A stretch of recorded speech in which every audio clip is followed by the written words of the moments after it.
Welcome. So in this video, I'm gonna show you how to change your profile picture on WhatsApp. So first, you want to open your WhatsApp and then make sure that your account is logged into it. And then click on settings. You can see it on the lower right side of your screen. And then here, click on your profile. Then click edit. Then click edit on the upper right side of your screen, and then you can choose on these options: use avatar, take photo, and choose photo.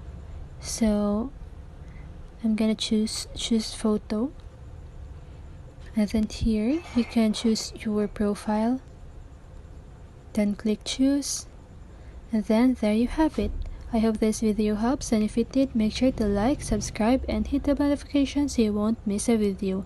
See you on the next one, and have a great day.